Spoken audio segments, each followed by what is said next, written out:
Hi everyone. చెల్లి నా దగ్గర ఉంది కాబట్టి దానికోసం లంచ్ ప్రిపేర్ చేస్తున్నాను. లంచ్లోకి పొటాటో రైస్ చేస్తున్నాను. బేసిక్గా ఈ టైంకి నేను అస్సలు లెగను, ఎందుకంటే నోను 12:30 అలా పడుకుంటాడు. మళ్ళీ మధ్యలో లెగుస్తూ ఉంటాడు. ఆయన డీపీకి కూడా వర్క్ ఫ్రమ్ హోమ్ కాబట్టి లెగాల్సిన అవసరం లేదు. చెల్లి హాస్టలర్, సో అక్కడ ఫుడ్ అంత బాగోదు, సరిగ్గా తినదు. నా దగ్గరైనా తింటుందని చెప్పి దానికి ఏది ఇష్టమో అదే చేసి పెడతా ఉంటాను. స్టూడెంట్ స్టేజ్ నుంచి జాబ్ స్టేజ్కి వచ్చాక మా చెల్లి చాలా చేంజ్ అయింది.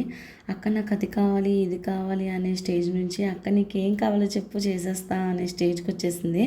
I feel very proud to say this. Love you Potti. Lunch box నుంచి చూడండి ఎలా తీసేస్తుందో. మా చెల్లెనే కాదు, ఎవరైతే ఇండిపెండెంట్గా ఉంటూ ఎన్ని ప్రాబ్లమ్స్ వచ్చినా ఫేస్ చేస్తూ ఫ్యామిలీని హ్యాపీగా చూసుకోవాలనుకుంటున్నారో ప్రతి ఒక్క ఉమెన్ సరిగ్గా తింటేనే, మీరు హెల్తీగా ఉంటేనే ఫ్యామిలీని హ్యాపీగా చూసుకోగలరు. ఇలాంటి సూపర్ ఉమెన్స్ అందరికీ హ్యాట్స్ ఆఫ్ టు ఆల్.